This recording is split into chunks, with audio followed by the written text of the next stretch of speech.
GM guys, good afternoon, good evening, wherever you are, it depends, but it's Web3 Daily, Moxie Day 11. So we are starting the third week of Moxie discussions and my daily attempts to educate you on things which you may be too busy to read or too busy to research. And today's topic seems to be like LPing. LPing is basically liquidity providing.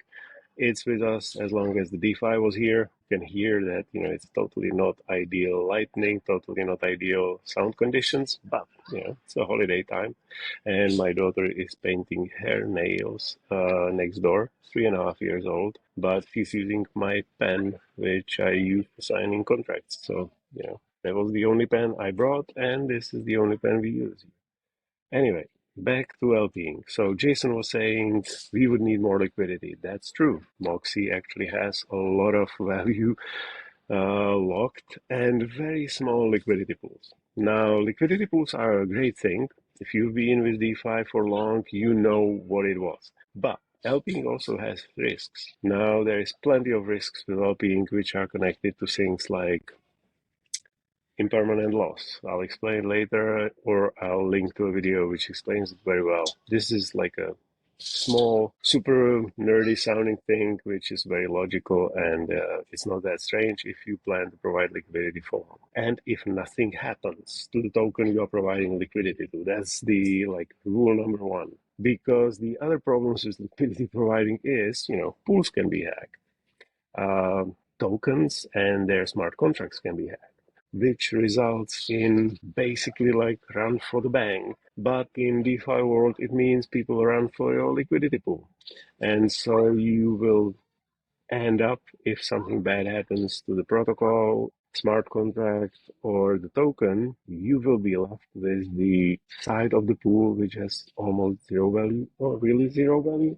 So you provided USDC and Moxie. Something happens to Moxie, there won't be any USDC left in the pool after that run, and this will be only Moxie. But the Moxie, after hack, will have zero value.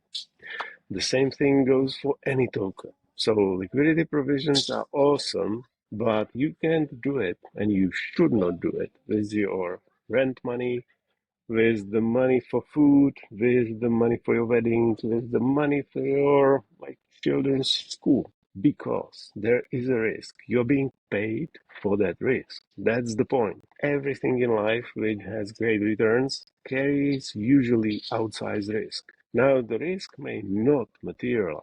Don't get me wrong, I'm super bullish on Moxie. I do provide liquidity to Moxie in a couple of $1,000s on both sides. I've tried both tools on Uniswap and Aerodrome. I definitely recommend anybody who has some idle Moxie and who doesn't plan to invest in fan tokens, and you have some idle ETH or idle USDC, go and use the opportunity, earn wonderful APR, which is basically, percentage, which is so high that, your eyes would bleed if you would compare it to your normal bank. But it's high for a reason. Your normal bank is probably going to be there and your deposits are insured. The Moxie liquidity pool may be there, may not be there. You may incur loss. Anything can happen. So I hate to tell people that, something great is not just great. There's always the other side of the coin. And I want you to be aware of that. Even if you are bullish on Moxie, don't use your rent money. Don't use your children's school money. Just use anything which you can lose and you'll be fine, because you may earn wonderful amount of Moxie. And, if you are thinking about Moxie in a longer term than next month, you are definitely thinking about it in a dimensions which you should be. And these dimensions are not dimensions like what's the price today. That's what I was telling you when I was showing you wonderful frame from Edit, which basically showed you a price action in a longer time horizon. And it was basically a curve, which, you couldn't read what's the price today, but it doesn't matter, because the important thing is if the price is moving down or up, and was the amount of Moxie available, was the amount of Moxie staked, unstaked, locked, and that's what matters. We are in week 3, 4 of Moxie. It's basically like your child was born and you brought it back from from the hospital. That's it. Nothing else happened. The protocol didn't make it. We didn't make it. All of us who invested in it and love talking about it, nobody made it. We made it through the first hump, the launch, and survival of the first months. That's about it. We still have decades or years to go to figure things out and see whether it will work long term. So let me just quickly share with you the screen and show you again the liquidity pools, which I showed you one more time, and I will. So this is the cast from Jason. Hey, Moxie fan, we need your help. Basically, we need more liquidity. There are two pools. One is Uniswap. Merkle is the tool which Aztec decided to use for monitoring and distributing the rewards for Uniswap pool, and Aerodrome Finance, basically Aerodrome. These are both DEXs, so they're decentralized exchanges. You go to Aerodrome, here's where you provide liquidity. If you decide to go with the Uniswap, you go to Merkle.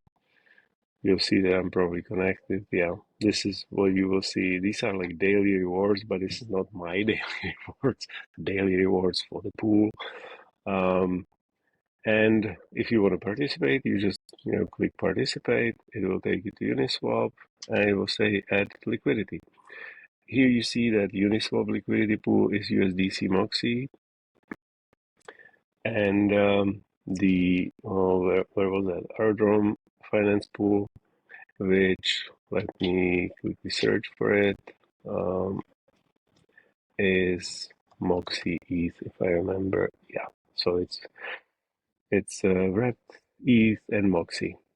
You see the APR 300%, some unheard of in normal finance. Obviously, this is for the reasons I talked about before.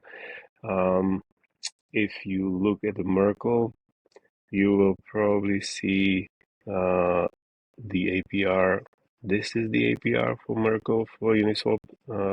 It was around 1,000% at I think it was yesterday, maybe early today, in the morning when I woke up before my daughter. So it's going down as more people provide liquidity, obviously, and as the price pressures settle down. But still, amazing numbers. You're getting Moxie, you are getting share of the fees from the liquidity pool. There's nothing you shouldn't like about this, except the fact that it may all go wrong.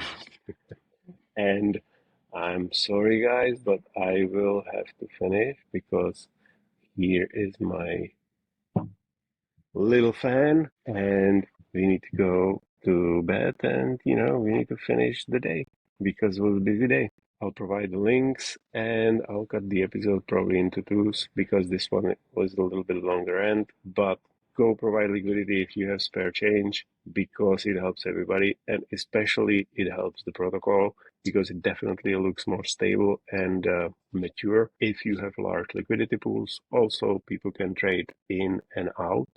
And you shouldn't think about this. I was watching the liquidity pools trades. There's a lot of trades in.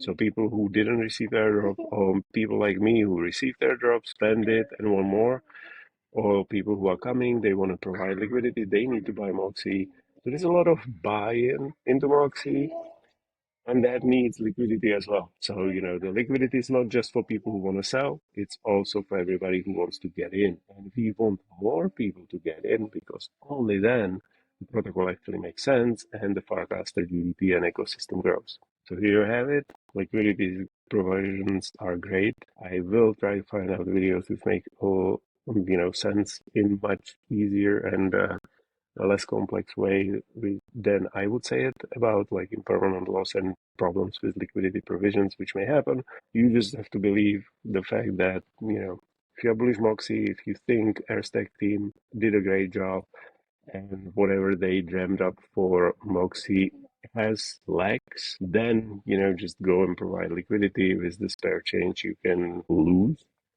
and enjoy the great APRs and great rewards, which are in both DEXs pools. DEX means decentralized exchange. If someone is LPing, it means he's providing liquidity. And being LP and the person who owns Moxie and fan tokens is a great thing to do for our ecosystem. So I'd love to see you do that. See you tomorrow.